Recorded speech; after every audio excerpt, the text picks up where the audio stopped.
Buddy, and welcome to another episode. Oh, I gotta go this way of Tilted Talk. I am Dave Troop, aka Trooper, joined by none other than Throoper. How's it going, my friend? How you doing? What's up, man? How you been this week? It's been a nice one. Yeah, it's been a very interesting week in the world of Fortnite. Obviously, now people have had even more time to get used to that update that caused so much controversy. Still seems like things are, settling down a little bit, but with the World Cup right in front of us now, the qualifiers begin this weekend. There's definitely a lot to talk about. There's a lot to get into. So to give you guys the quick rundown of what we're going to be discussing here, obviously patch 8.3 just dropped today, so we're going to get into that really quick to start up. Then we'll, take a look at the World Cup warm-up results from last week, talk a little bit about the qualifiers that are coming up this weekend. And then, as usual, the last three sections, hot takes. We're going to jump in on some community discussions. I think we have some good ones for you. One of them is even World Cup related, so you definitely want to stay tuned for that. Clips of the week, we found some clips, some of the best submissions. But, guys, you can send them to us. If you do something amazing and you're a fan of the show, you watch the show, send us your clip. We want to see them. Don't be scared. We need to see your greatness. We thrive on that. Absolutely. And I mean, I think we've been pretty nice to everybody so far. I don't think we've ever completely just been like, this clip is terrible, this person sucks. I don't think we've done that yet. So. We had a zipline clip win next week. I mean, come on. All bets are off. Do not be afraid to share your clips. Trust me. That clip was pretty good. But that was by fan and chat vote. So yeah, chat ruled us out on that one. We might have gone differently, but hey, we have to respect the people. We're a democratic society here, guys. And last but not least, we'll answer your questions. So if you're watching live right now, drop them in the chat on Twitch, on Mixer. We're going to keep an eye on both of those chats all throughout the episode. So if you guys have any questions or you want to weigh in on the discussion, maybe get us to address something from a certain angle or respond to one of your points, please just leave it in the chat and we will get to it at the end of the show. So first things first, patch 8.3. Now, when we talked about the second chance van, we called it the second chance van. I don't know if they're just renaming stuff because of our show or because of the leaks in general. But again, I don't know. We're right. It wasn't the Flint knock called the Flint lock. Remember this? So they changed that. Is that what you're referring to? Because I remember that. That's exactly what I'm referring to, my friend. So at first we had the Flint lock becoming the Flint knock pistol, and now we have the second chance van becoming the reboot van. Honestly, second chance van made more sense to me. Reboot van still makes sense, but I like the ring of second chance van better. Anyway, that's neither here nor there. Guys, you can finally respawn your dead teammates in Fortnite. Now, if somebody thirsts your teammate in a squad game or a duos game, it's not the end of the world. You don't have to build the sky bridge and jump off and say goodbye to everything, which I'm really looking forward to because some of my friends aren't very good. But what do you think about the second chance van and respawning now being introduced into Fortnite? Does that change the game at all? Well, you get a respawn not entirely the same as you would in something like Rumble LTM. You come back with all your weapons. In this, when you get called back, with a reduced amount of inventory, a little bit of materials, just enough for you to survive. So it does help out if you're able to seclude yourself, isolate, find one of these vans without being under attack. If this is a situation where you're the last person remaining and it's all on you, I can see it used to be enough pressure when there was one guy left in the party and everyone was spectating you and judging you. You guys know how that feels when you have three other squad mates and they're all trying to, no, Bill, do this, do that, and driving you crazy. I can't imagine now the pressure that's going to be on certain players that have all three of their friends' reboot cards, and they're trying to get to a van and they're getting shot at, and there's a time limit that you have to wait for to get your teammates back. So it's going to add a really exciting element to the game. My whole concern is I'm guessing that these are going to be in competitive, if I'm not mistaken. I haven't seen any mention of them redacted them in competitive, although the qualifiers this weekend I think are only solos, so they aren't going to have an effect anyway. I don't believe, but I think it's going to create a really, really interesting dynamic because people have been waiting for this for a long time, and I know at least in arena for solos and duos, it's going to help out a lot because there's going to be a lot more thirsting with the siphoning of the HP and the shields.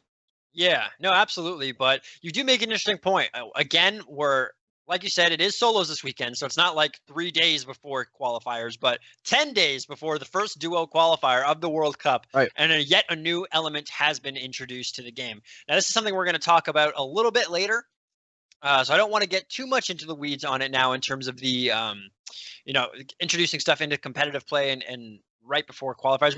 We talked about it last week too. Actually, I think there was even a clip sent out last week. So if you don't want to watch the whole episode from last week, but you missed it and you want to just watch that discussion, that's on YouTube. The glorious production team here at UGC has clipped that out for us and uploaded it for your viewing pleasure. So definitely recommend you check that out. But yeah, it's interesting because I actually like what they did. They didn't go with the Apex model where you spawn like you would at the beginning of the game with absolutely nothing. Like, have fun. You better hope your teammates left you something, or you can get to where you died or something like that.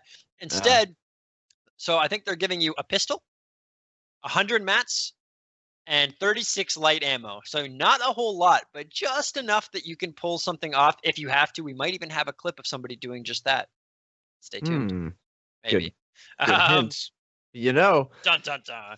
But and the other thing that's interesting is that they're actually going to be disabled. So the van will be turned off for 2 minutes after it's been used. So if somebody else respawns, it's loud too.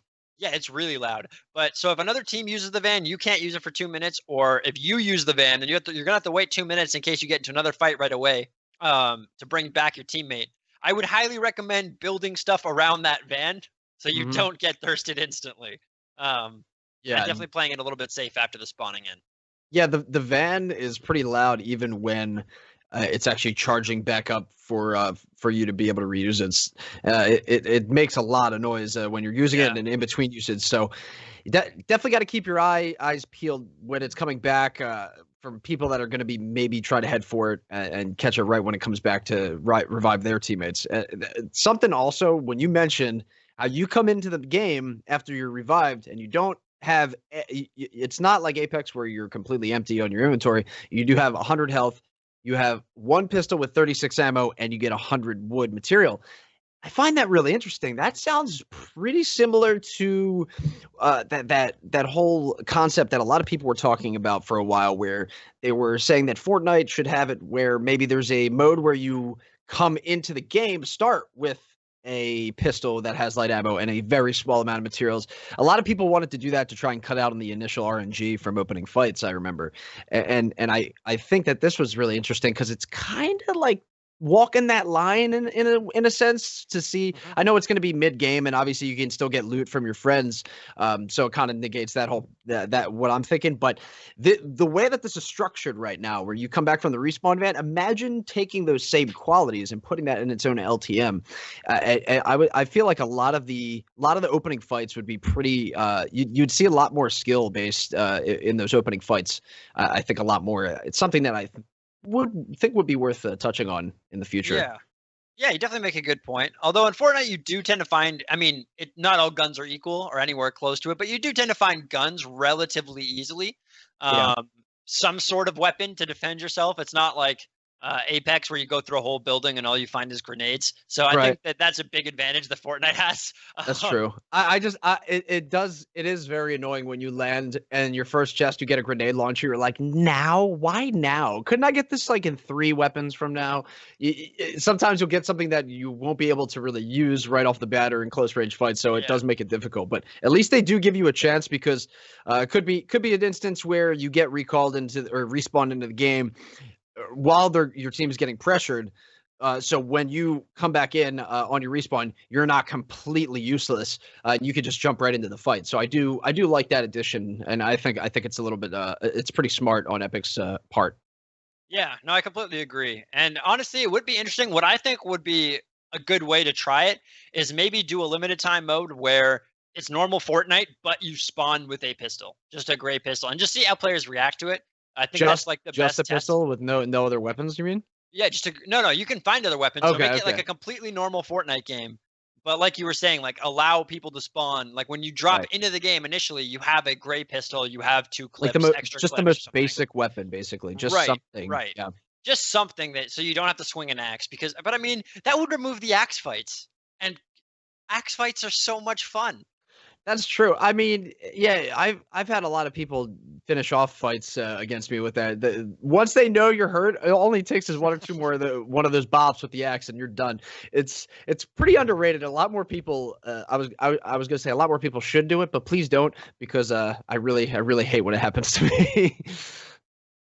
It's just so demeaning. Yeah, it definitely is. So that's the respawn ban, or the reboot ban, I should say. I don't know why I called it the respawn ban. It was never called that, but it does seem like, you're now going to be able to respawn your teammates, bring them back. So it's pretty exciting, honestly, for people who like to play with their friends. It's definitely for competitive players. Maybe this will be a big thing for them. I'm not sure how the competitive community is going to react. I think it'll overall be positive though, because nobody likes having your teammate thirsted, and nobody likes having to watch the game either, right? Like, obviously you enjoy it. Like, when you plan on watching a game, that's one thing. When you're trying to play the game and then you have to watch for 15 minutes because you die and your friends are playing, it's very frustrating. Especially if you're like the only friend in your squad who gets taken out or something, right? You're like, do I really have to sit here and watch this for 15 minutes? Like that, I know for a fact that has made me stop playing Fortnite at least once or twice, where that, like, I've just gotten thirsted, or I've run into 3 people and my team has been able to pick them off one by one, or they've thirsted me. And then after that, I'm like, I don't even really want to play anymore. Like, I'm just going to go play something else or watch something. Yeah. Like, I'll go watch a streamer play Fortnite because they're better than I've you had guys. I've had it happen too. When playing with friends, if the same friend happens to me too, even if it's me, if the same person dies like 3 times, 3 games in a row, right away, it just kills their mood completely, and they don't even want to play. And I can feel it, because if you go to the end game almost every time, you're sitting there waiting 15, 20 minutes each time. So nobody wants to do that. No, exactly.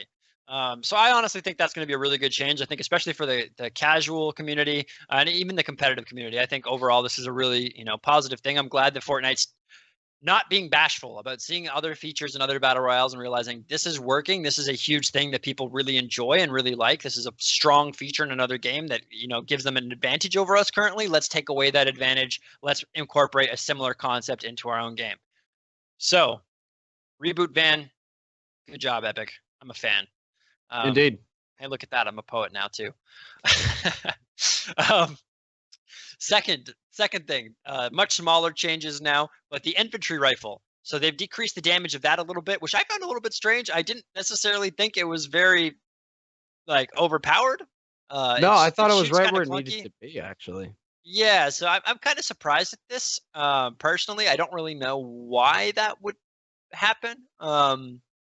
They've also, the fall off damage at maximum range has increased though. So from 26 to 28 to 32 to 34. So it seems like they're trying to encourage people to use it at slightly longer distances.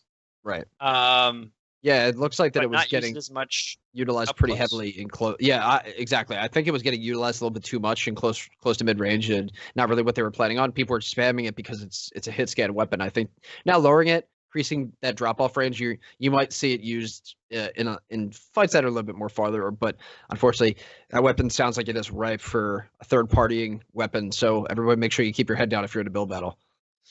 Yeah, definitely. It's pretty far away, and now with that increased damage too. I mean, it's not a much increased damage, but still, any little bit can make a big difference. And it is actually 6 increased damage. So when you think about it, it's almost 25%. It's like 20%, right?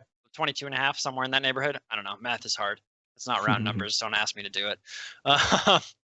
But anyway, another little interesting change there that I wasn't expecting, but we'll see how that plays out. And I'm curious if you're in the chat and you have some input as to why maybe that would be better, or why that change would have occurred. I'd love to see it, because I'm not entirely sure what would cause that change. But anyway, that's neither here nor there.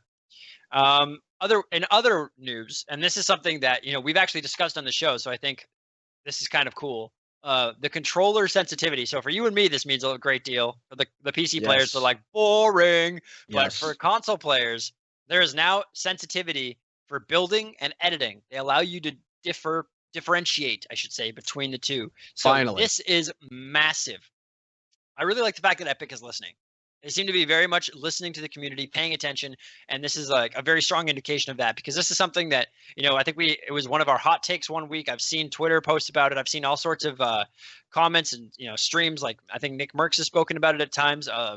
Being one of the better controller players out there. This was something that was absolutely necessary. It was almost impossible to build fast enough on a controller, but also have the precision necessary for editing. And now that's no longer the case. So this is really, really huge. Yeah, with controller players now starting to be, I'd say you're finding them now more and more in the Fortnite community. A lot of people are starting to favor it. I've seen, for the most part, people are really comfortable. There's that big debate whether console players and PC players, whether console players are going to even qualify for the World Cup. A lot of players are saying, but that only has to do with performance issues. When it comes to actual players, if you are on a controller itself, but playing on PC, on good end PC, perhaps, your game is just going to get that much better now, because there was always that weird learning curve where you had to slow down or speed up depending on what your sensitivity was when you were switching between editing and aiming. So I'm just glad that they're able to differentiate these, because I do know players that do use keyboard and mouse have a little bit more of that flexibility with their controls. So now that they're really embracing the controller side of the community more and more, I'm glad to see that. It's definitely going to open the door more and invite more players, I think, to try their hand at the competitive side of things, especially too.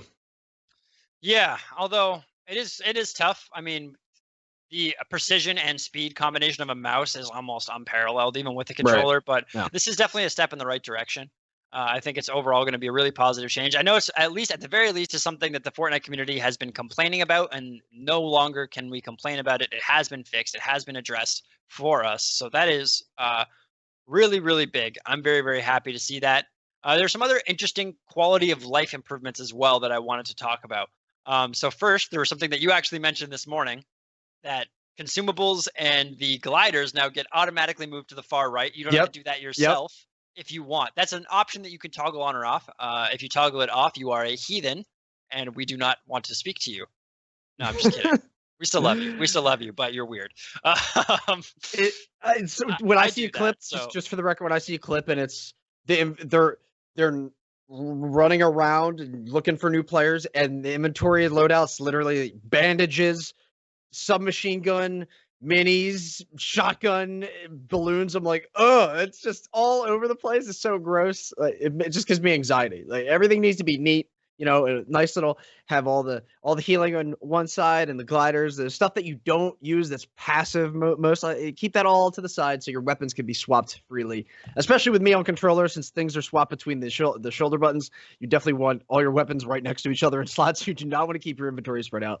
So the more little features that they implement like this, where it can auto sort for you on the fly, the way easier it's going to be for management. Although I do want to play devil's advocate a little bit and say that there is that little bit of a learning curve, that added learning curve, I think, with the game or any battle royale when it comes to inventory sorting and trying to make sure that you know the proper way to get everything set up and quickly and efficiently enough against people. So definitely, I think it's going to add a little bit more of a twist like that.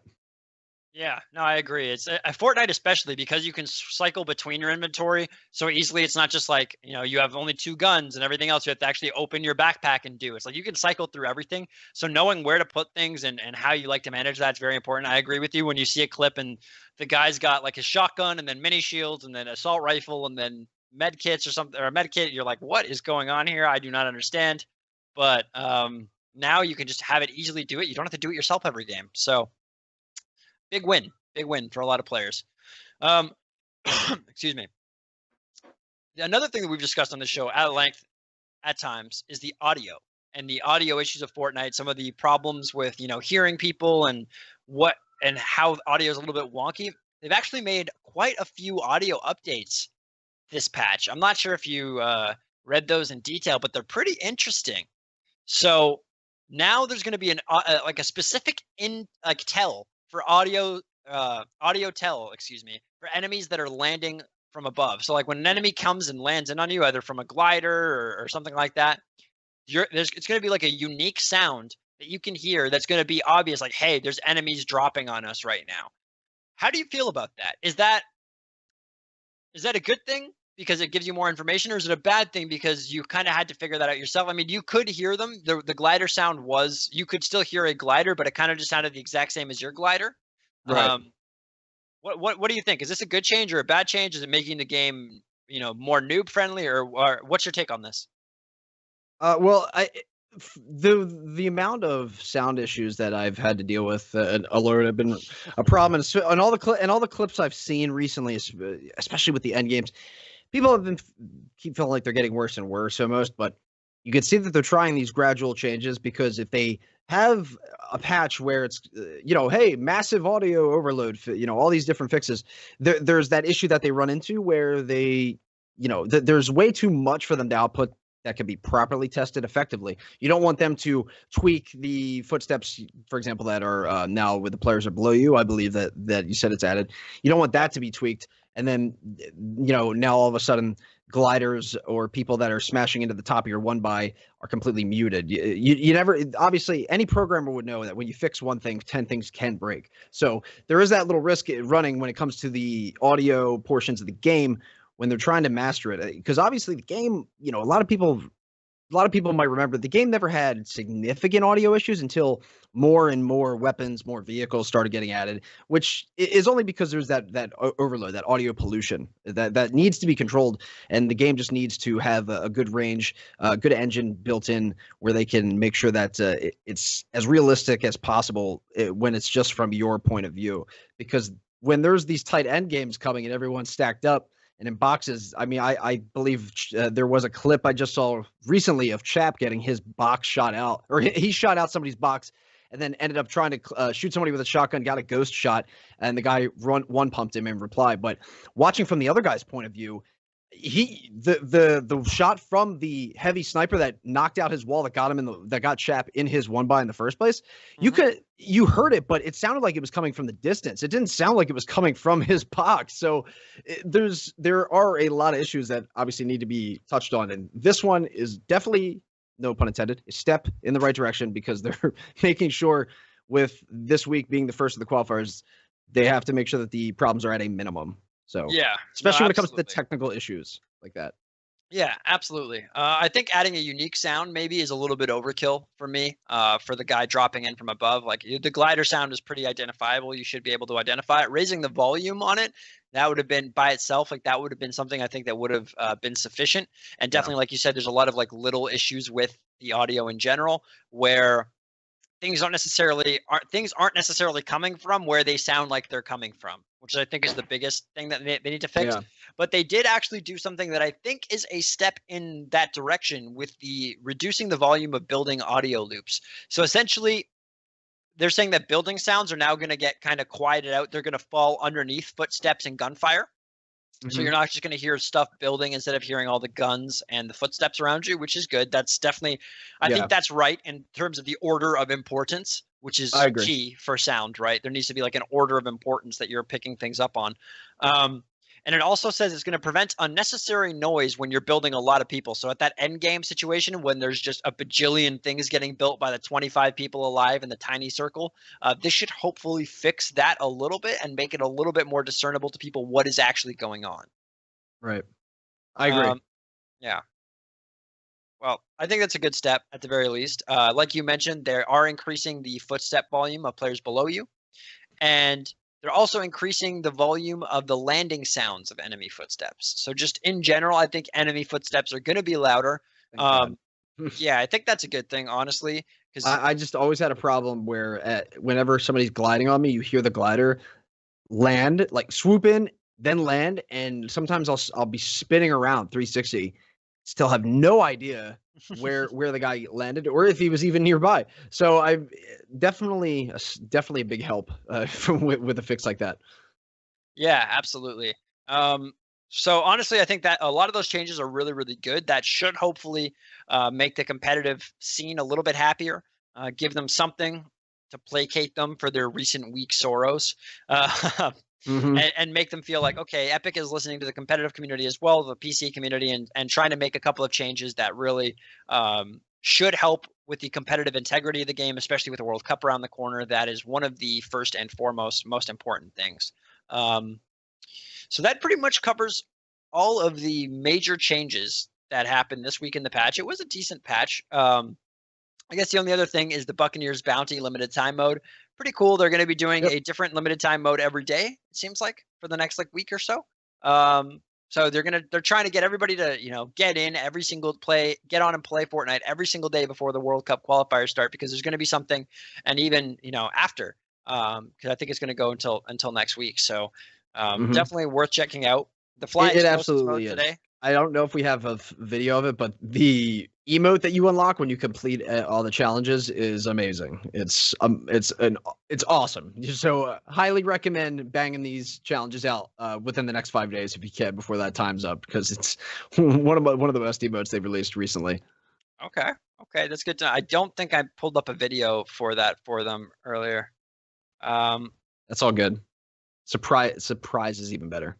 But no, it looks like we're gonna bring it up for you guys. So it open up a treasure chest with a key, and the facial reactions, the facial movements that they put on the character for the emote, they tell a whole story. I believe it's like one of the most, probably some of the most effort I've seen them put in an emote. Okay, well, I'm gonna have to check this out because Check it out right now. Seen this. Okay, so let's see what do we got here. It's one of the most animated emotes I've ever seen. Okay, is it? That's saying something for Epic, because they put a lot of effort in. They put a lot of effort in. It's pretty great. Okay.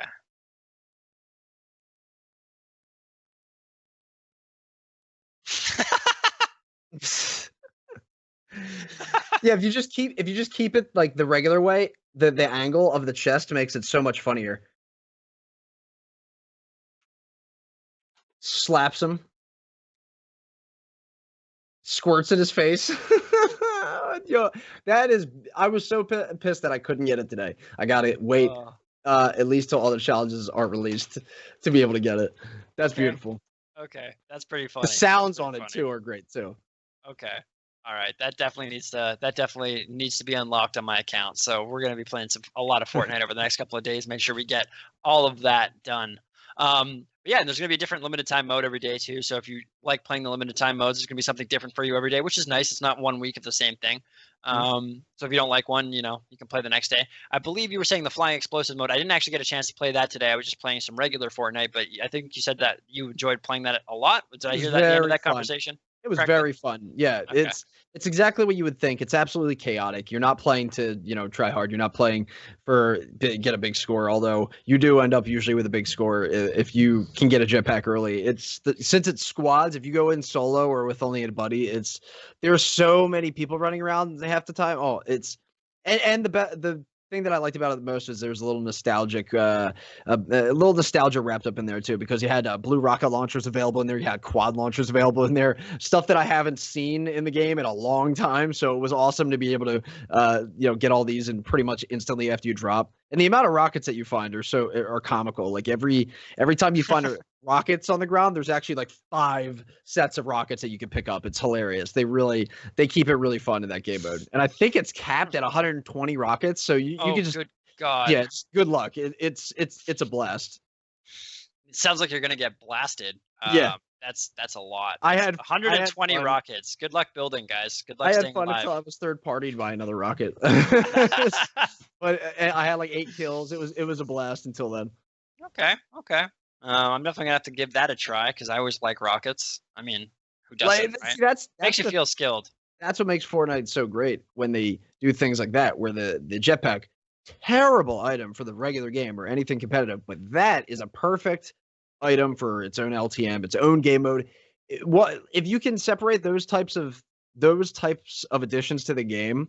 I think you'd see like a lot more positive of a response between people. Just for example, ballers. A lot of people want them removed from arena completely. So, but me personally, I wouldn't want to see them vaulted because I think they're really fun to use, and you don't see them normally used in regular games like too much. Not like where the end of the game you'll see like 13 ballers because people are trying to get good placement points.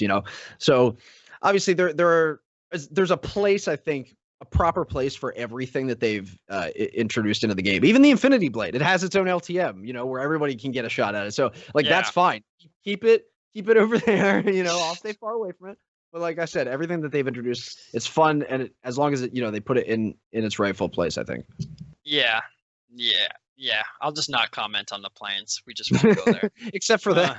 Except for the Except planes. for that. Thank you for bringing Unless that up. unless they do like an everybody's in a storm wing and it's like, you know what I mean? Some like Star Wars, like World War II dogfights thing. No. Mm.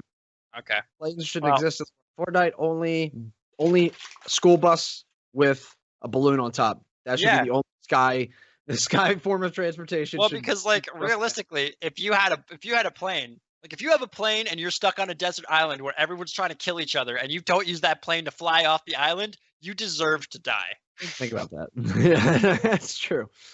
Although the storm does kind of keep them in that zone, but Yeah. that's a question for the Lord. But where is that storm coming from? I don't know. There's so many questions with these battle royale games. I need like somebody to actually answer, like go into the geology. Somebody who knows as much as the Fortnite lore as they do like a World of Warcraft or like Star Yeah. Wars. Well, let's see. Let me tell you. In season 4, when the rocket went off, the visitor went up, and they'll explain this whole backstory. Yeah, you know, there's somebody that knows that. So Oh yeah. we'll, No, there we'll get them on definitely here is. eventually. Eventually. If you are that person, hit us up. We'd love to talk to you. Absolutely. So I guess the other thing that got announced, I think it was today, maybe it was yesterday, but the Fortnite World Cup, you can actually pre-register to buy your tickets. Yes. So if you live in New York or are planning on going to the Fortnite World Cup, if you're on the East Coast, you honestly should. I'm debating it. I'm from Philly, so I was actually thinking about it too. I was looking at where the location is of the actual venue, and I was there's like within a block of there's like streets with homes and stuff like that. I'm like, man, imagine if you live there. That whole street is going to be a party the entire week. If Oh, you yeah. live within a few blocks from that place. Now that I'm thinking about it, might as well check the Airbnbs around there because you want to hop on that ASAP because prices for that and hotels are going to skyrocket. Are you staying at an Airbnb? Oh, I have no idea what the plan is for me, but either way, I'm definitely thinking about making a move. Well, I might have to contact you and see what's up here because we'll figure something out. Oh, yes. I feel like we should go to that though. Oh, yes. It's a shame it's on a Wednesday. We can't do a live episode from the event. I think we can. I think we can move. I think we can move one episode a couple of days or something. We might be able to figure something out. That'll be interesting. Yeah, I'd be down 100%. So stay tuned. Production says no. Never mind, guys. No live episode. But hey, we tried. Episode recap. The 20 seconds though, where that was a dream, I do want to live in that time forever though. Yeah, me too. That would be fun. But yeah, guys, if you do want to go, like I was saying, please, you can go to verifiedfan, verifiedfan.ticketmaster.com/Fortnite, and you can pre-register for those tickets now. So just knowing how fast gigantic esports events sell out, like when the League of Legends finals came to Toronto here where I live, in case you guys couldn't figure that out by the giant Maple Leafs thing behind me, the ACC, which is like the Air Canada Center where the Leafs play, where the Raptors play, that thing sold out in less than 15 minutes. It was just gone. Tickets were gone. And nobody was reselling them either. I thought it was like scalpers and stuff. Really? Nope, couldn't find them. Nope, couldn't find them anywhere. Interesting. People really wanted to like going to these big events. So if you are thinking about going, you really need to get on that ASAP. I implore you, don't miss out. So especially if you're from New York and you don't have travel costs or anything, just pre-register. Yeah. Start thinking about it now. You'll thank me later. It's gonna be a totally different game too, potentially by that time. I mean, people that are going, I believe that pre-register for tickets, you get a season 10 battle pass, and we're on season 8. Don't forget.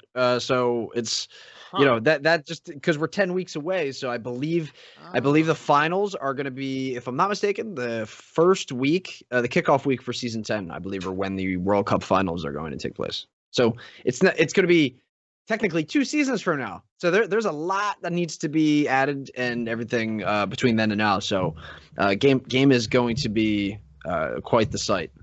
Yeah, absolutely. So with that being said, let's hop into the Fortnite World Cup warm-up results, because last weekend that was played, and obviously, excuse me. Obviously, a lot of people were taking that seriously. It was the last tournament, last chance to win money before the actual tournament itself started. So, and before the qualifiers started, so we had a lot of people that were really excited for that, really taking it seriously. Let's let's take a look at some of these results from last week. We can pull up the standings here and we can see who did well, who didn't do so well. We have some clips, I think, as well. FaZe and Tfue, in Tfue and Cloak, went off. So this is from Europe, I believe. Yes. Yep. And look at this. Remember last week when we were looking at these results, there was a lot of red names on this profile, on these pages. A lot of people who nobody was sure of. Now it looks like nobody was sitting out this week. These are all players who are, well established in the scene.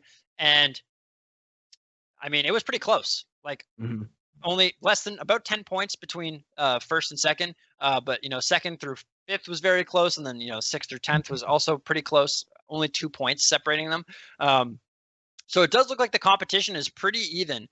Now, there's only going to be a couple people qualifying from each region. Remember that, guys. So as the weeks go on, you're going to start seeing teams drop out of the competition because they're not going to want to play. No one's going to want to play through this again once they've qualified, right? If you qualify, you're going to sit out. And the next – how mean would that be if the same guy's just like, nope, we're just going to play every week. We're going to win. We'll just play on Smurf accounts or something. And so we're just going to ruin everyone's chances. No, they wouldn't. People want their region to be well represented, so I don't see that happening.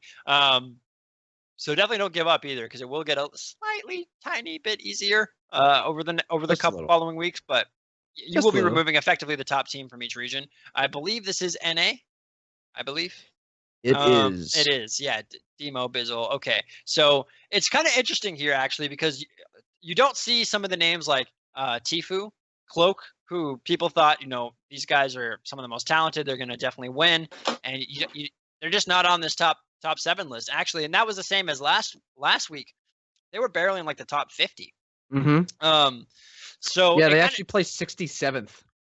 Ooh, it does kind of make an interesting point as to what is going. Like, some of the players who were really, really talented, have they kind of, I don't know how to phrase this, have they kind of hurt themselves by playing so much on stream and constantly going for clips and highlights? And have they kind of developed bad habits? Are they not focused on winning, or are they just, hey, I make so much money from streaming, I honestly don't care that much if I win this or not. It's not important to me. I've already got my brand. I've already got my followers.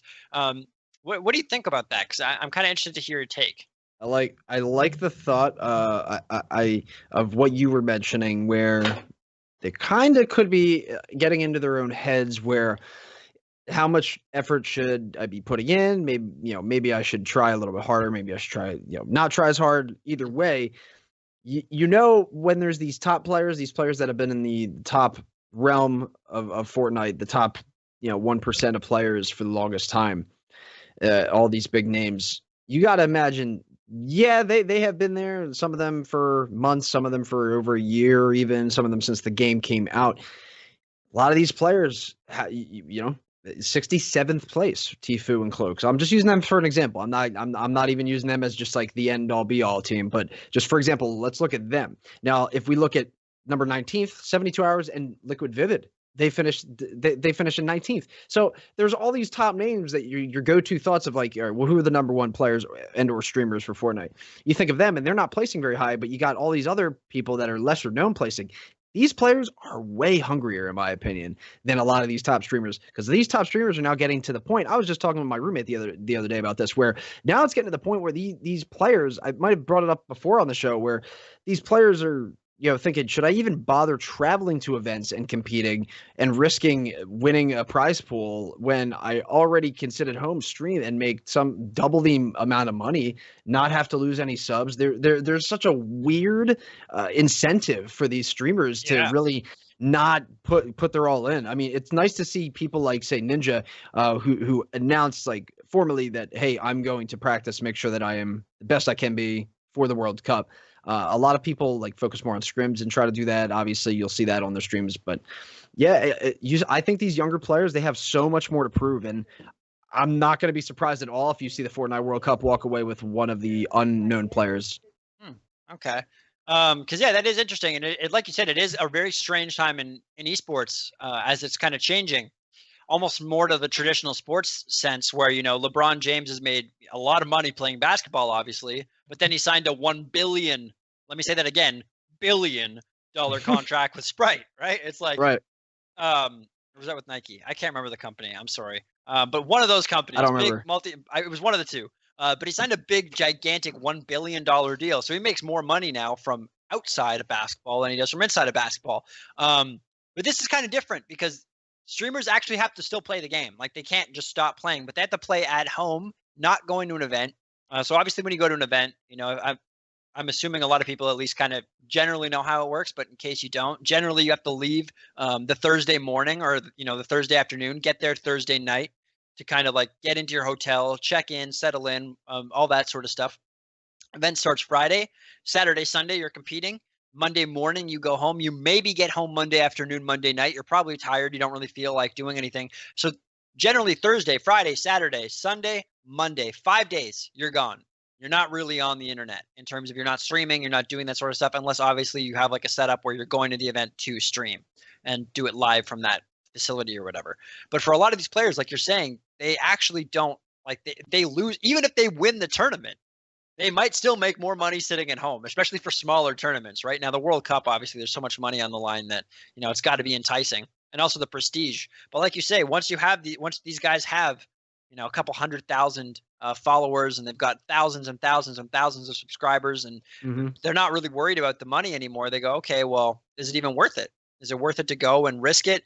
Because this is kind of a cop-out too, but it's one of those things where it's like, if you don't play in it, you can't say that guy who won was better than you, right? He can't prove that he's better than you. But if you play in it, you might lose half your player base because they go, oh, wait, I was watching this guy because I thought he was the best. He's not the best. This other guy's the best. Well, that's what a lot of people were kind of thinking, is that, I mean, a lot of people might not be watching the World Cup or prioritizing to watch the World Cup if the best or the top players, the top streamers aren't there, the top personalities. That's who everybody really wants to watch. That's just how it is, unfortunately. I mean, at this level, that's where all the main viewership is going. You see, anytime Ninja's playing Fortnite or anytime Tfu's on Fortnite or streaming, they have the majority, they have all the viewership. So when it comes to those top names, it is a big issue, because everybody, I mean, even me, I want to see the best players. I want to see the top names in the game competing at that level. So, I mean, it's obvious. Some of those players are not going to be able to qualify. Now, do you want to see, here's a personal question for you. Do you want to see the biggest personalities, or do you want to see the best players? Like the absolute best players, regardless of if people know them or not? Because I'm personally in the best players category. I agree with that. The only reason I want, I like, straight up, that's my answer. Rather have best players. But the reason I would like to see a lot of these big names, as many as they can make it out to that event, I would like to see that, because there's always that speculation of like, oh, what if they were in there? What ifs? I want to make sure that as many of the what ifs are answered as possible. I think that is going to be the most exciting part of all this, if we can do that. But straight up, you're going to see the best of the best players there, because that's, whether or not people might run into a technical issue or two, I think that's not going to be the deciding factor in who makes it through to these and who comes out on top. I mean, we have seen consistency before with multiple games, back-to-back wins in tournaments across games and series. I believe from Zayt and Safe from Ghost Gaming, if I'm not mistaken, did that a couple times in a tournament. So, I mean, yeah, you're going to see the best players out there, regardless if it's the top streamers or not. But if we do see some of those top streamers out there, I honestly, with how high the skill ceiling has gotten now, just to be able to see like those big names qualify there, that'll tell you a lot. Just because that shows the dedication. Because some of these streamers that don't make it, they can easily just say, I didn't put in the time, or I was streaming other games, or I didn't do that. There's that like, that thing they can fall back on. Some of these other players, this is their all. They're putting everything into it, so they need to qualify for this. So if there is a big name, a big streamer that's not even considered a pro player or competitive player that makes the qualifiers, I would be even more impressed just on their behalf, because it would also show the potential that they have as well. Yeah, absolutely. And I really like what you said about the what if scenarios, because I agree with you. I think that's one of the biggest drivers of storylines in any sporting event, right? Like, generally people don't like, or people don't tune into a game where it's the best team in the league versus the worst team in the league nearly as much as they tune into the best two teams in the league. It doesn't matter what you're talking about, whether it's real sports, esports, it's all the same. People want to see a really good game, a really close competition. They want to see two people who are evenly matched go at it and try and establish who's better, in a sense. So if we can get, some of the players who are not as well known into a tournament with some of these bigger names, that's obviously fantastic because there's a lot of storylines that come out of that. Is this, is this guy the most talented? Like, is Ninja still the most talented? Is Myth still the best builder or what have you, right? And he's another player who struggled. He came barely in the top 50 this weekend, this past weekend. So it really goes to show you that there's a lot of people, and like, and NA East, at least, you look, those top two names, Fiber and Neferux, I don't know who they are. Do you know who they are? Nope. So there's some talented people. There's some talented people out there. Now that could, for all we know, that's somebody, a Smurf of some kind, but considering all the real legit names on here, my gut tells me no. It's just people that are very, very good that people haven't heard from yet. So that's what makes it so exciting. That was a long conversation on NA East. NA West. Yeah. We kind of got sidetracked there. We got sidetracked there a little bit, but it's okay. That happens on the show. If this is your first time tuning in, you'll get used to it. In the 10th place, actually, and the NA West server, so just outside of that top 7, we had Nick Merckx. So that's a name that a lot of people know. That's probably one of the better, one of the most recognized names that actually placed relatively well. 72 Hours and Vivid, as you said, came in 7th, so they barely fit in. Aspect and Animal, I believe they won last week as well. And yeah, Aiden and Sean obviously as well from Ghost Gaming. So there's lots of like big. NA West seems more populated with names that people actually are aware of than NA East. At least who qualified this week. Yeah, it seems. That is a little bit of a help there, where some of these streamers can try and qualify multiple regions depending on where they're at. They do have, where they're centralized, they can have more of an advantage, lower ping and all that. But Aiden and Sean on the top 4, I'm really happy to see that, because Aiden's a guy that's been grinding, especially lately. He has been improving so much, and him and Sean are a great duo too. And that's those, Aiden, one of those top controller players that you're so great seeing. So I'm excited to see what he does going forward, especially with the change of the editing difference with the sensitivities and everything. I'm a little sad though, going all the way down to number 18, the 18th place in the West, Fruity, Fetus, and Tickles. I'm very sad that they didn't place better. I really would like to get some merch of theirs if possible. Well, thankfully that was just the warm up. So they have next. We might see them again. A little better. Yeah, I think we will. I think everybody who played. My guess is that the people who played, and especially if you placed in the top 200, like you got some money, even if it's not very much, but you got some money this weekend. The chances and the likelihood that you're going to at least try and compete in the Fortnite World Cup. Actually, this is something that I should mention though. The streamers, this tournament, they were able to play on both servers. Next weekend, that is not possible. You are region locked. So you play the first game that you play in the Fortnite World Cup qualifiers. That's it. That's the server that you have to play on. You're not allowed to switch servers for that weekend. Yep. So you kind of have to make your choice wisely. I think you're going to see a lot of people playing on NA East who can, just because there's more spots available. Yeah. NA West only has that one spot, right? You have to be the top team. So obviously, you really got to, pick your battles. Yeah, you definitely got to be on your P's and Q's, because that's the thing, is it's not even just about surviving. You got to get enough kills to get enough points to beat everybody, right? So that's a tough. Man, I kind of feel for some of the talented West Coast players, because I know there's a lot of really, really talented players on the West Coast. I wouldn't be surprised to see some of them rent an Airbnb in New York or something for a couple of months. Yeah, would not shock me. Get the team house right outside of where the World Cup's going to be ready to go. Yeah, they got to do like the banks and front running, just like rent houses closer and closer to the actual server until one of them like just goes like, Epic, how much can I pay you to live inside the server building? Just plug my PC directly into the server, please. Yeah, essentially. So it'll be interesting to see what server people play on. I have a feeling it'll be the East Coast that will be more populated again, just because of the 3 opportunities versus the 1. Yeah. South America. I actually, let's continue first. I was just going to ask you a question. How many points do you have? So do you have any really racked up in arena? Like, how close are you to Champions League, man? Are you going to be in these qualifiers or what? I'm going to decline to answer that question. All right. I'm going to politely decline that request for information. I'll spill mine. I think I got 120 points. Not a lot. I'm not even halfway there. But I'm in the half. I'm like halfway there in terms of like just about halfway for the divisions. But Okay. if I wanted to get into that Champions League, I would have to play nonstop until Saturday, and I don't even know if it's possible. But Yeah. either that I'm kind of there, but it's gonna be a hike. I'm gonna you give it could a shot. qualify I for don't see week why 2. not.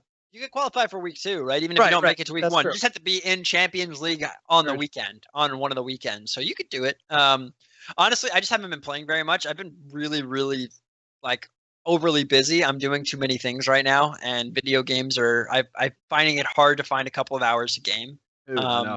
Oh I my make time on Wednesday to game some Fortnite during the day because it's like, well, I better play at least a little bit. On the weekends, I try and play a little bit as well.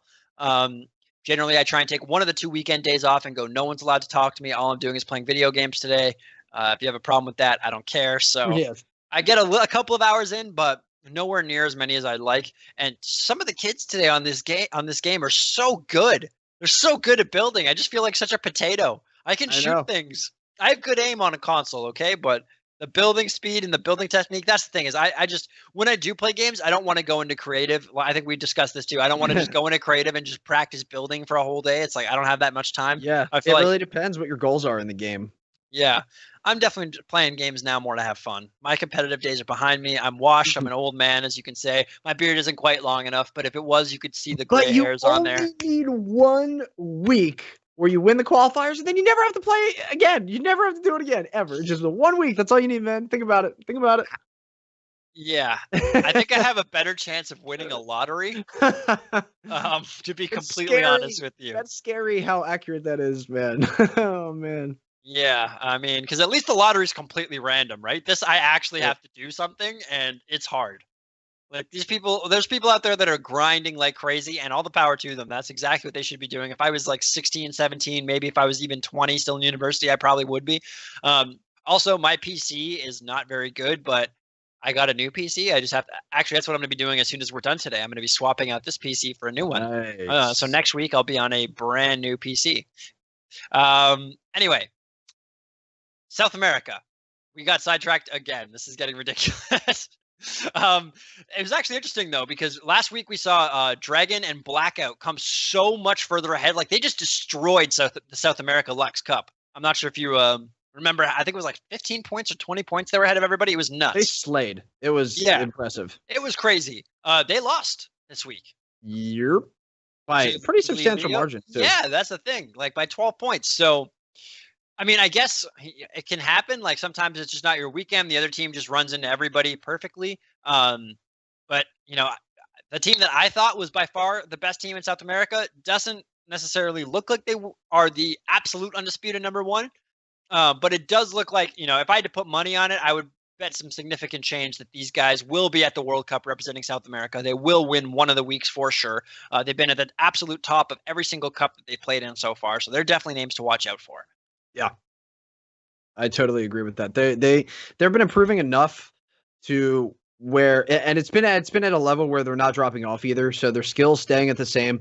On the names that I'm seeing on the list for South America, they're pretty much the same as what we've been seeing the past few weeks, where they're kind of all over the place. A lot of players that are relatively unknown so far, or players that are not on orgs. So you do see that consistency. That's that main key. That main key that I'm talking about, that you always want to look for in these players. If everyone is always so up in arms about the whole RNG, about that level of game, the consistency, when you see any amount of that in a player, that really, really tells you a lot about their play style, about their integrity. So these guys, keep an eye out for them for sure. Yeah, absolutely. Now, I guess now we'll go to Asia, the next region. Yep. The winners this week were Envy and Peter Pan. Now, these guys actually haven't played. The last cup they played in was the Scallywag Cup way back. I believe that was like our second episode or something, right? Mm-hmm. Yes, yes, I believe so. It was only second or third week. They came outside of the top 100 in that cup. They won by a point in this one. Nasty stuff. I mean, real. They clinched it. But either they've improved a tremendous amount, like they put in a ton of work on their teamwork, or one of these two events is not representative of them as a duo, because this is only their second tournament playing together. Like I said, the other one was the Scallywag Cup. Before that, they were, playing with different people. And Envy has done pretty well. He's come in the top 24 actually in every tournament except the Scallywag Cup that he's played in. So definitely a solid competitor from Asia. It'll be interesting to see if he can actually, if these two can, cinch the top spot. It seems like they're definitely gonna have the confidence now to take one of those seeds from Asia, considering they just got the win this past weekend, but only by a point, like you said. Faxbox and Banny were the other duo that lost by 1 point. How mad are you when you lose by 1 point over the course of a weekend? One elim is all that separated you guys. That is something. That's really something. And even Faxbox and Banny, they've actually were only playing. I believe besides this, there was 2 previous times that they teamed up in one of the Asian Gauntlets in that Scallywag Cup. So, but with how those teams basically the last few games that you see are number 1 squad and this squad now, if you compare them, the places were a lot higher for Faxbox and Banny. You actually had them placing 2nd in the Gauntlet, 6th in the Scallywag Cup, and of course 2nd here as well. So they're getting so close to that first place spot. They can taste it. I expect to see them in the top 3 again in these qualifiers for this region. Yeah, definitely. They've always been consistent, like you said, in the couple of tournaments they have played together. So for OP Gaming, they play, by the way. So they need to be nerfed, just so we can get that out there. Change their org to nerfed gaming, please. I don't think that would actually have any effect on them in game, my friend. Unfortunately, as much as we'd like it to. Why must you ruin my good time? But yeah, those 2 duos definitely on the upward trajectory. So excited to see how they do at the World Cup, in the actual World Cup qualifiers. Now remember, they only get 3 teams to qualify from Asia. Yeah, they don't actually get a qualification every single week. They only get 3 duos. So it's gonna be tense. It's gonna be tense over there. That's a lot of people, and only a couple spots.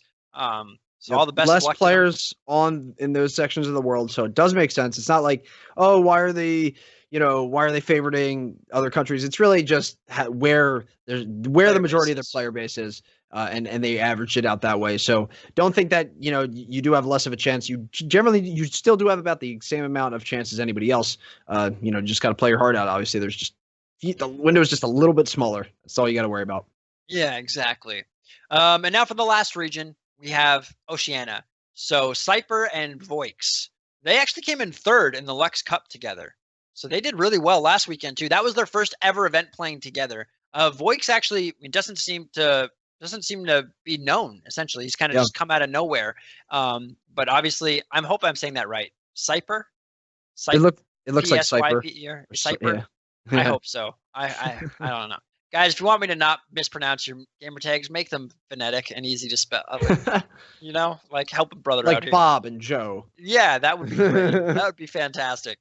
But again, this week they won, and they won by 126 points, which I think is the highest point total we saw from any team over the course of this weekend specifically.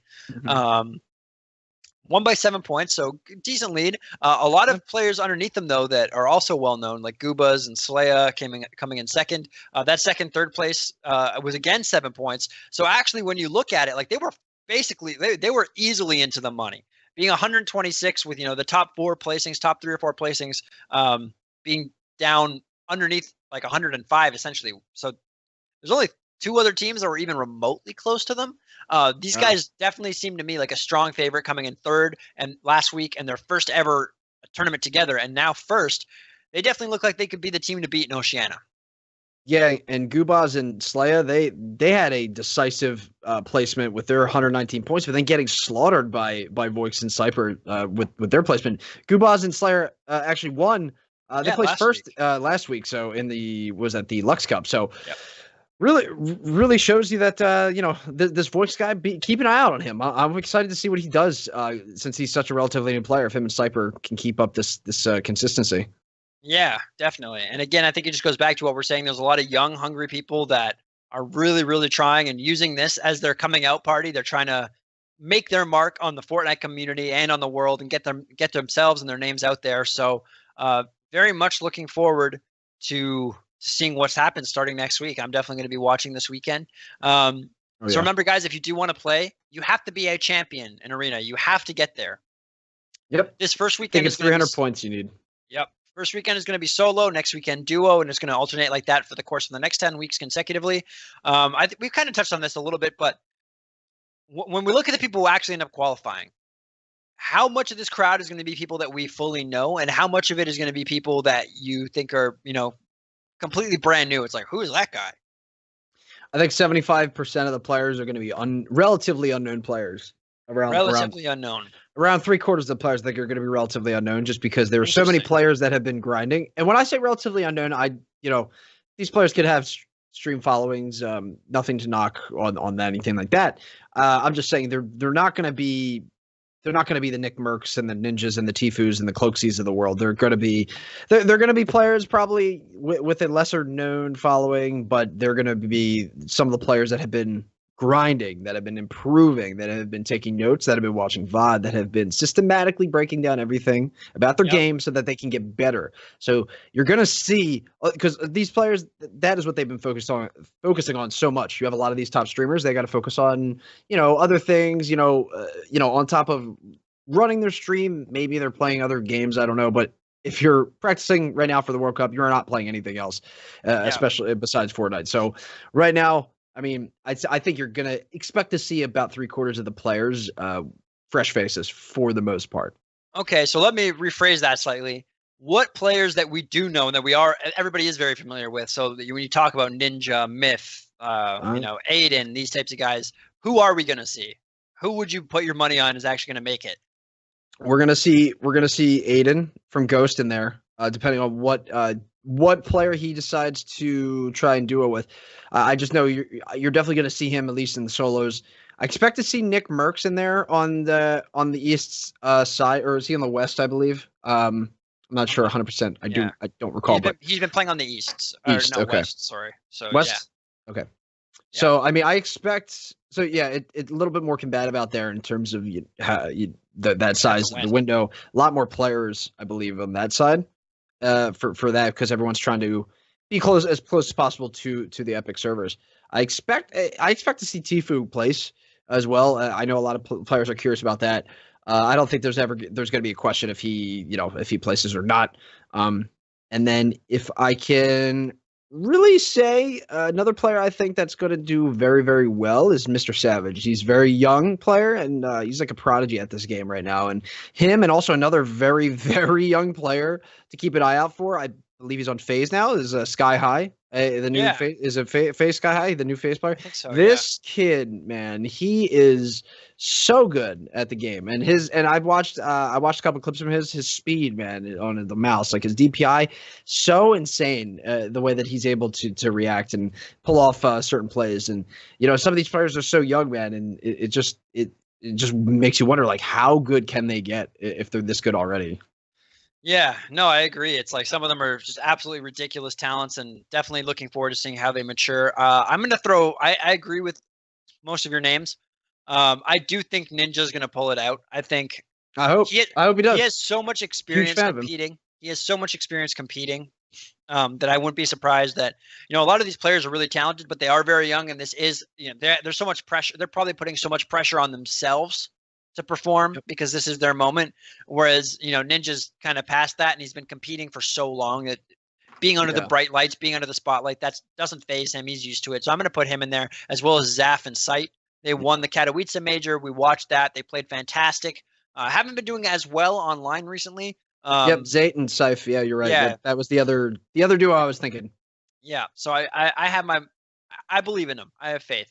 Don't let me down, guys. Don't let me down.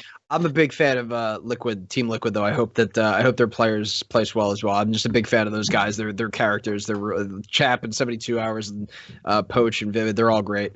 Yeah, definitely. I hope a couple of people who have no organization place, because then they're going to get picked up instantly and their life will change like that. So I really hope that we see some people without orgs place just for that reason alone. Okay, so let's get into our hot takes, community discussion. We always manage to go for an hour for the first two sections, man. It would be really 1 week. We have so much to cover, though, with these qualifiers now, and it's just I feel like it's gonna be like that more and more. Yeah, it probably is. I just feel like it would be nice to have more time for these community discussions at the end, because sometimes these are interesting. So the first thing was a tweet by a guy named Happy Power. and a Reddit thread that got made by Joe EEE05. I'm assuming that's Joey05. Anyway, essentially, what he was saying was, is the baller too strong? Basically, the thread kind of got to this point where it's like, in competitive, it's just everybody's hiding, waiting to the end game, and then at the end of the game, everybody's in a baller. And casual, even a lot of people on this Reddit thread, excuse me, were commenting that even in casual, there's a lot of people hiding, waiting in ballers, and then the end is still like a baller fest to an extent. Less so, obviously, because there's not as many people who care about the placing as there is in the competitive games, but it's still a thing. And there was the counter argument was kind of, well, you can't shoot out of the baller. It's just a movement vehicle. It's not too OP. Learn to adapt, like the usual stuff. So let's start with the very beginning. Should this vehicle be in competitive play? Yes or no? Absolutely not. 100% no. Get it out of here. It should not. It doesn't have a place there. And it's just that we've seen way too many clips that tell you that that's a fact. And when you have a dozen people in those things, nobody is engaging. Who wants to watch that? That is not enticing at all. It's really unfortunate when you see that in the end games. But you know, that's the way the meta has shifted. You know, that's why else. Why would you, when you get to a certain point, why would you force 1 point per elimination when you're getting when you have a way better chance of just scoring placement points by camping? It's a lot of players. A lot of players are starting to just favor that, and I think it needs to be. It's a fun vehicle to use. The grappler has no cooldown virtually. It has the length on it that you can shoot and connect to objects is insane compared to the normal grappler that they've evolved. And now they're trying to do different things where you can eat damage in it directly instead of having the ball being an extra shield. They're trying different things.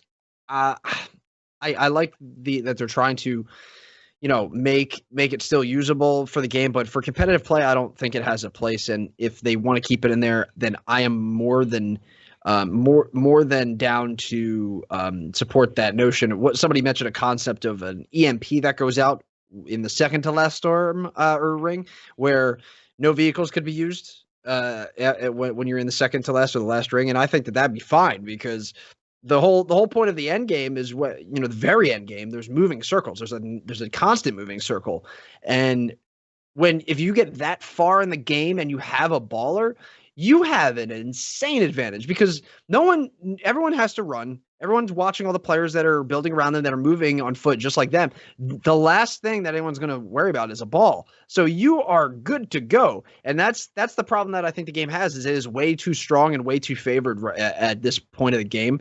You can easily just say, oh, well, shoot them. Just shoot them.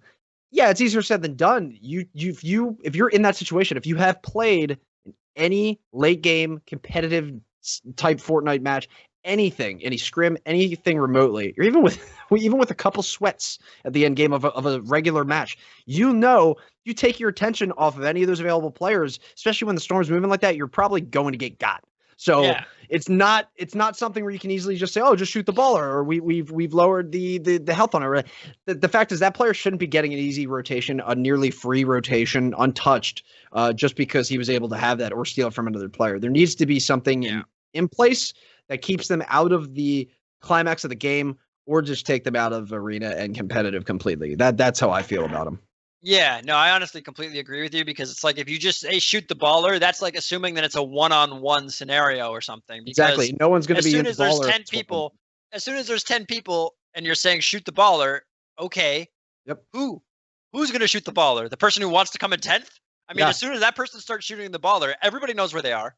Everybody sees their bullets. They're to some degree exposed because they have an angle at which to shoot the baller. So they're exposing themselves to do the shooting. It's just a bad, it sucks. And on the flip side, all those people are thinking exactly what we're saying. So they're going to not shoot at the baller and let somebody else be vulnerable and wait it out. And then in turn, nobody does it, and then the baller gets a free rotation. So it's something that's way too powerful with the current meta. So they need to do something about, I think, keeping them out of the end game, and give it this week. give it this week. We haven't seen anything. I believe they said that there were going to be some changes added to the baller.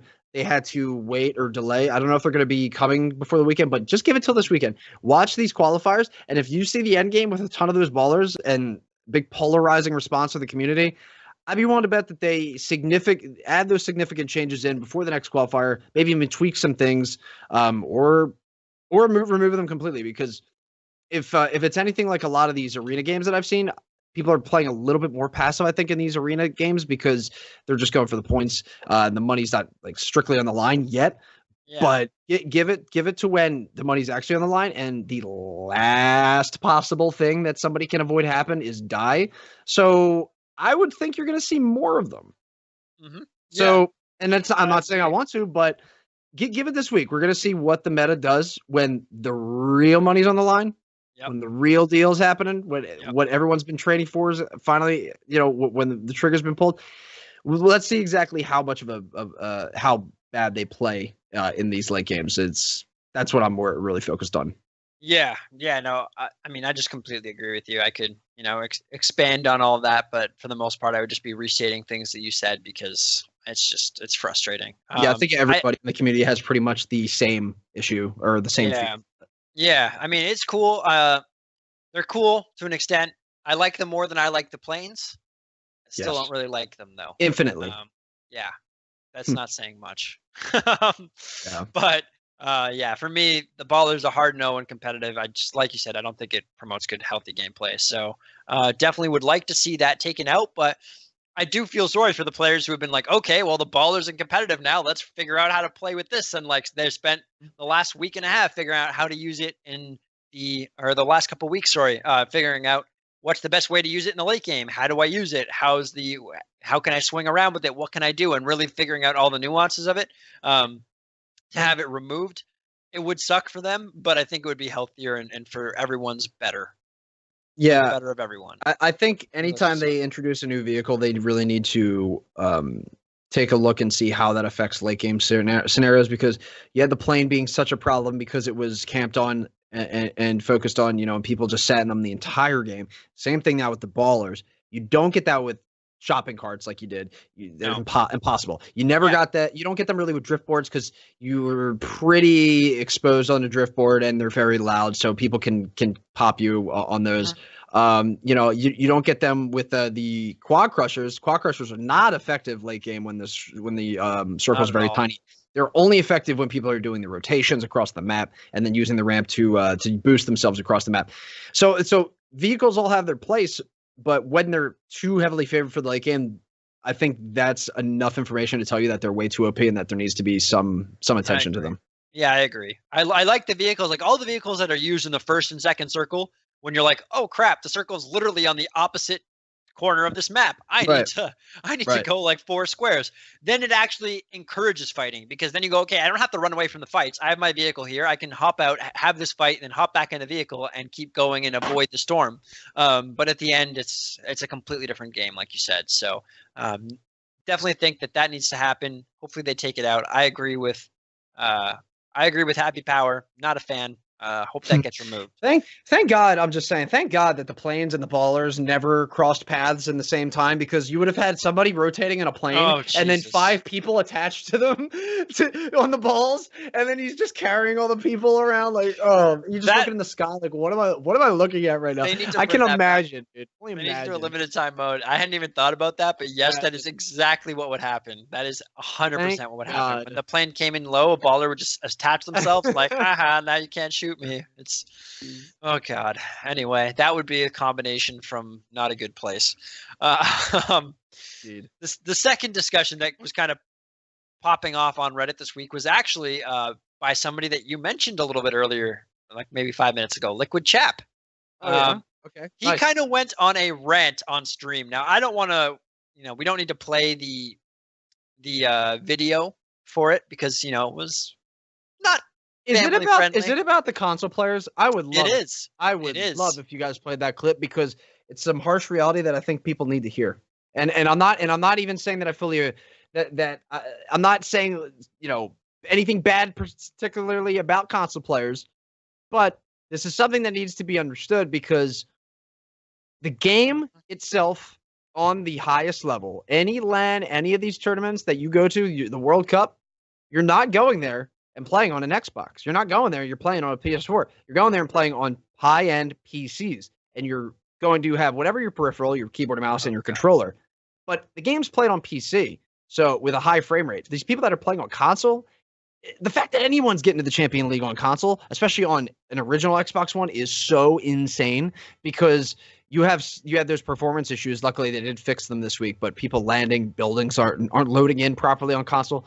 There are so many issues and micro stutters that people have to deal with, especially late game, because they just can't. Games aren't handled properly performance-wise on console, and they haven't been.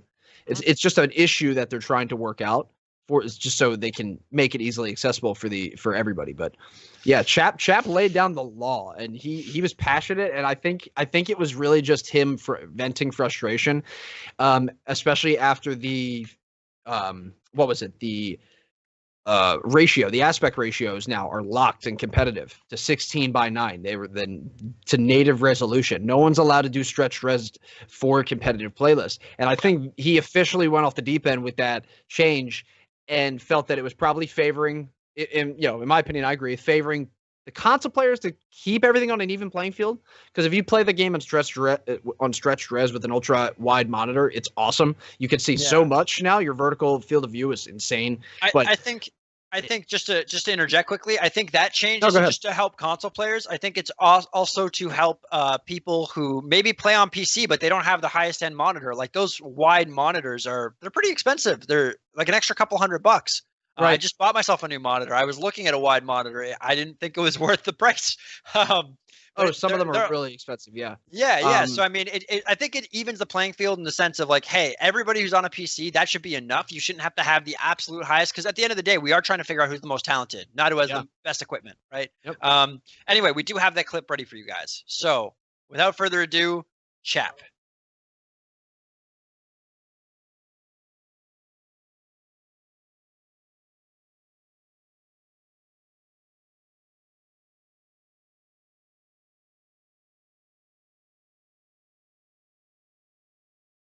Sound. That's okay. That's honestly, that's okay, because he does swear quite a bit. That's fine. So, I just wanted to hear. I just wanted people to hear his passion about that, because it was.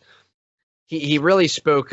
He really spoke true, like right from the heart on that one. It felt like, and I can paraphrase it, but he was telling people on console they're not going to qualify no matter what. Right. That he says nobody on console is going to qualify for the World Cup. 0 people. That was his opinion. And I think a lot of players, even on Twitter, had interjected and agreed as well when that clip came out. Just even console players I've seen on Reddit, on Twitter, have agreed. They're like, I bust my ass. I try. I'm trying the arena mode, but I know I'm not going to qualify, because they know that the uphill battle they have to deal with. Yeah, definitely. I mean, just look at all the controller players on PC.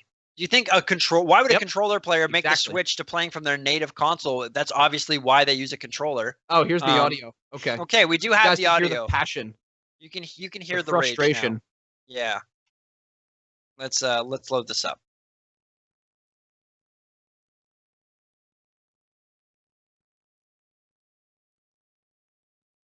Shit, you're not gonna qualify.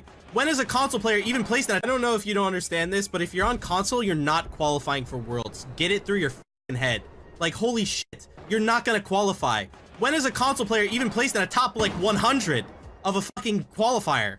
They're not gonna fucking qualify. Get it out of your brain. There's been, like, one console player in any open tournament ever. How do you not know this?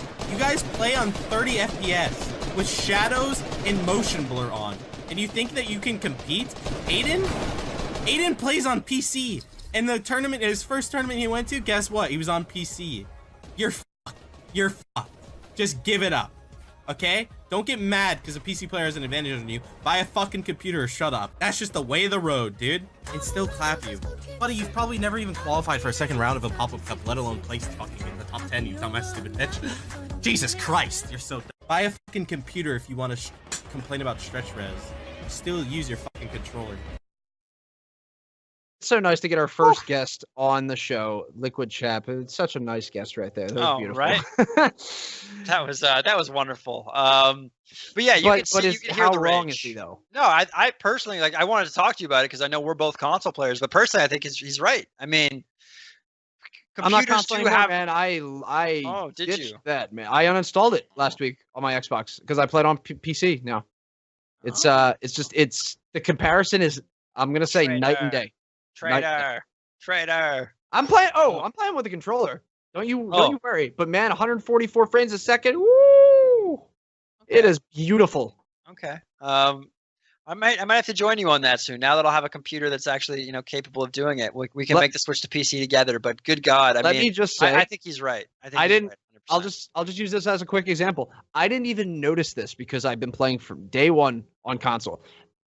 The first two games that I played on the PC, when I got kills, I noticed right away that when I got kills, the game was smooth. And like I got a kill and I was moving fine. And like, I know that sounds weird to say, but when I played on console, it just made me realize that every single time I got a kill or like in a shotgun battle or something, there was like massive frame drops. There was frame drops. Every time there was a kill and that drone would come in and like take them away and their loot would pop up.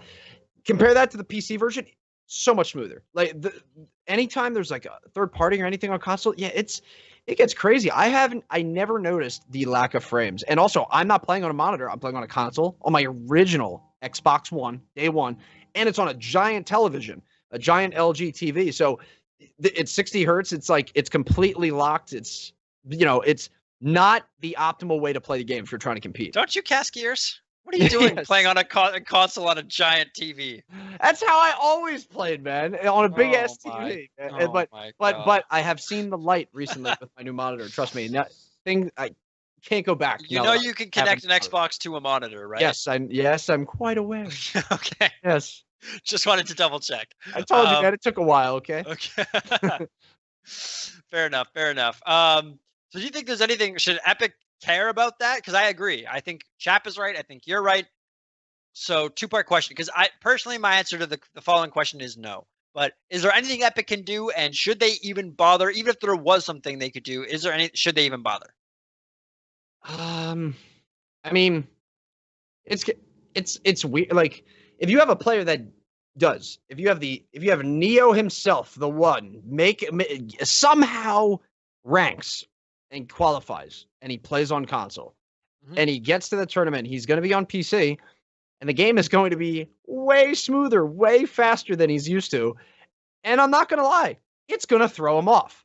It's going to throw them off because I was thrown off. It was in a good way. Like you adjust, like your eyes have to adjust. It's a real thing. If you're used to playing on a pretty basic setup, your eyes are going to be used to a basic setup. That's like when I put on people's streams sometimes, I'm like blown away by how godly their quality is. I'm like, this is so nice. And they're streaming it. Like, I can't imagine what they're set up at home, like on their monitors. Like, but you have these players that, if they're used to all these stutters and everything like that, yeah, it's going to be a big improvement. Obviously, they might even up their game a little bit, but it's going to be different, man. It's going to be really different doing that jump to PC if they're not used to it. If you're talking about you jumping right in, obviously players that are competing are going to have warm-up games. You're going to have games where they're messing around, but it's still something that you need to get used to sooner than later because there's still going to be somewhat of a learning curve. Because if you're playing on control or if you're playing on console, there aren't any settings for turning off shadows, for anti-aliasing. There's nothing like that. Yep. There are no multipliers for your mouse settings because that doesn't exist unless you have a keyboard and mouse plugged in.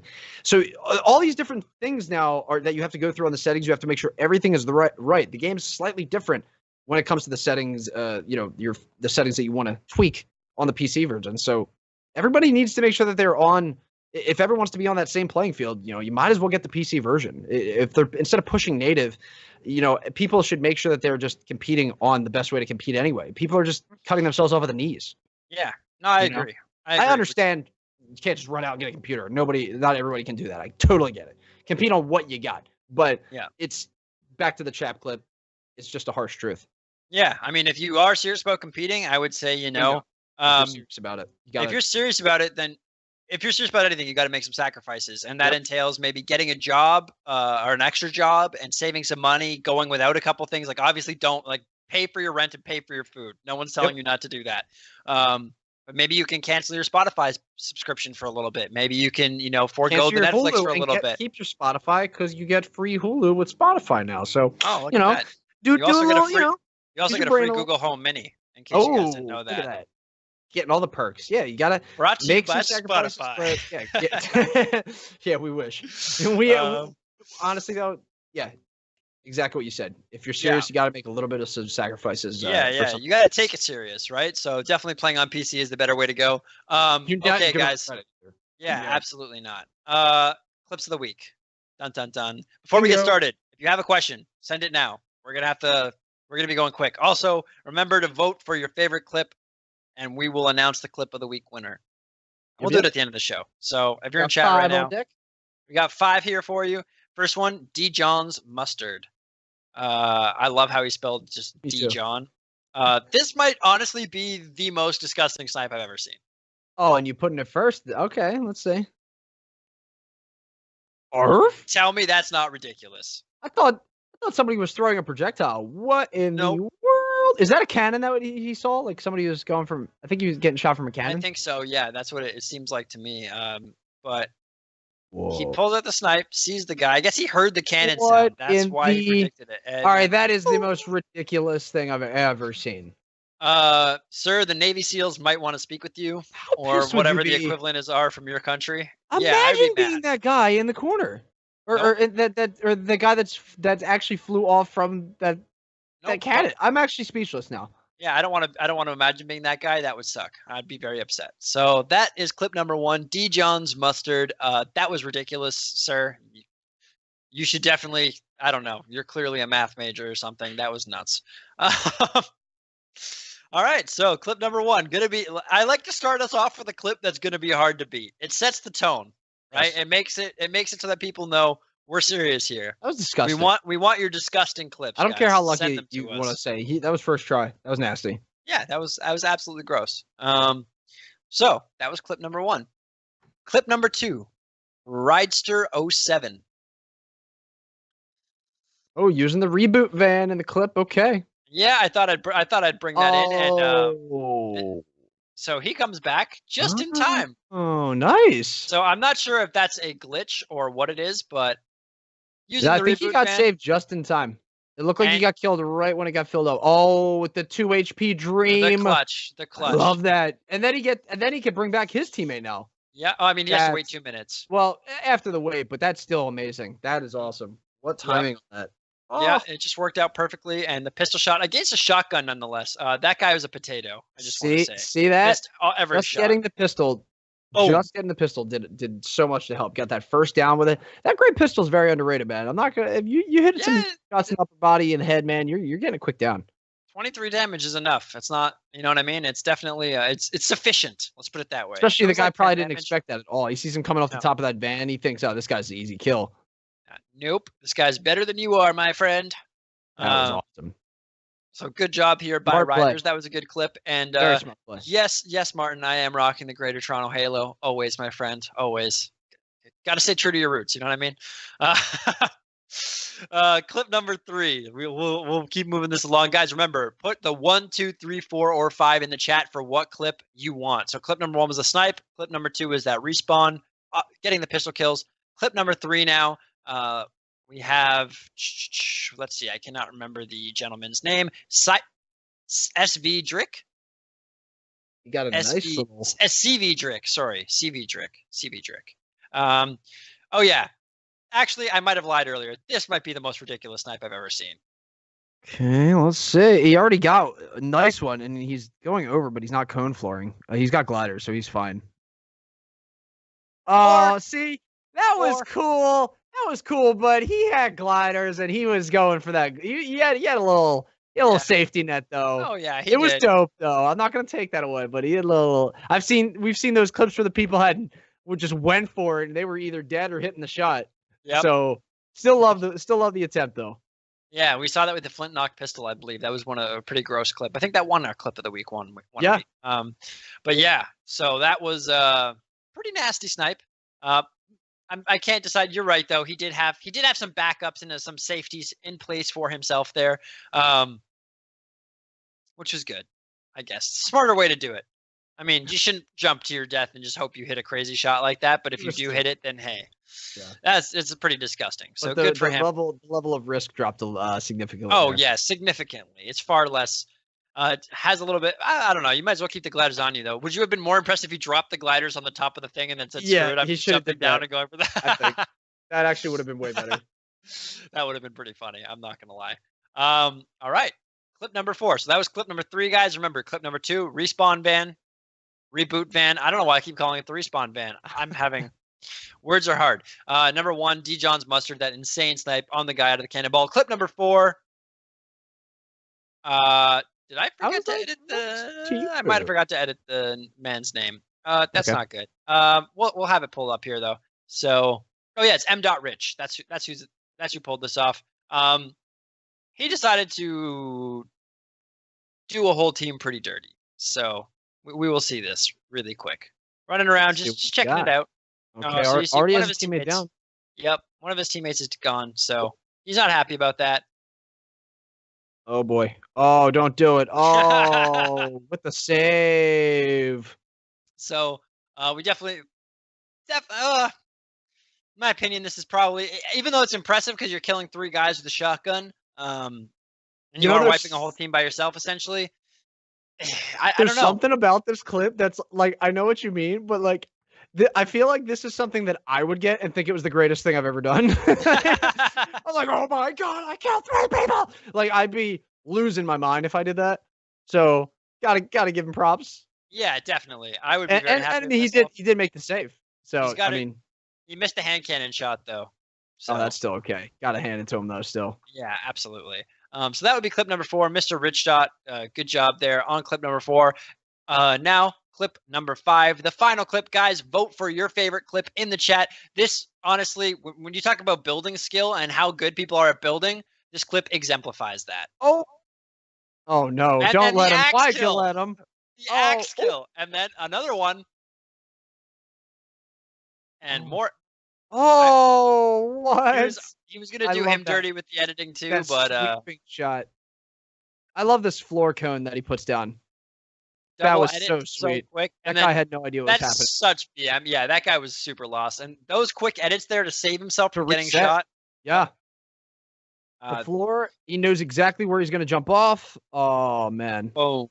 What a clip there. That was nice. That was clean. Some people are very, very good at building. Very, very good. Well, who would have thunk it? It was a bit, biggest aspect of the game. You'd think that I'd be or you'd be better at it, but I guess not. I just don't want to put that much time into the creative, my friend. I just want to play. But I guess you can't really play. What was it? Our second episode? That video that was of all those building techniques that I had no idea you could even and some of them seem so obvious. And then I'm like, man, why doesn't my brain work better? I'm like, I can do that, but I can't. I think the exact same way. It's like, wait, why doesn't? How come I didn't figure that out? Some of them seem so simple, man. But it's that's what makes it so genius. You know what I mean? Yeah, exactly. Okay, so 1, 2, 3, 4, or 5, and if you have questions, feel free to post them. Guys, what do you think? 1, 2, 3, 4, 5. I'll start with you, Trooper. What do you think? I'm going with that first clip, bro. That cannonball snipe. Are you kidding me? Yeah, that was pretty ridiculous. Gorgeous. That was pretty ridiculous. Absolutely gorgeous. Hands down. Yeah, I might have to agree with you. I'm gonna go for number 1. Let's see what the chat thinks over the next minute or so. Yep. Other than that, though, we're gonna be wrapping this episode up. Is there I think 1 for sure. Yeah, I agree. That was the nastiest clip, indeed. That last one was good, but this one was even better.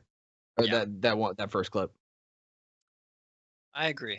The last clip, the editing skills were there, but just not quite. Let's see. Does chat have anything to say? Oh, we have some more ones. So okay, that's it, guys. Good. We're gonna do one. Fortunately, we didn't get to questions this week. So if you have them, send them to us next week. We've already gone over an hour and a half. I am going to try next week to make sure that we actually get to the clips of the week with more than 15 minutes to go or 10 minutes. I think we actually did it in 7 minutes today. We're going to try and do that with more time so we don't have to rush through everything. Because we're pushing our backs up against the wall here. But guys, if you did check this out, the Lots to entire talk about. episode, if you sat here with us for an hour and a half and listened to us talk, we appreciate it. We love you guys so much. Next week, I'm not promising because I don't know how these things work, but we are hoping that we are going to have a special guest for you guys, somebody that the Fortnite Yes. community knows Very and loves, special. should be cool, but we will make an official announcement if it gets confirmed, which we were already supposed to have one special guest and that didn't happen. So we will see. We will see. Yes. But until next week, guys, take care, be safe, qualify for that World Cup, and make yourself some money. Love you guys. Take care. Peace.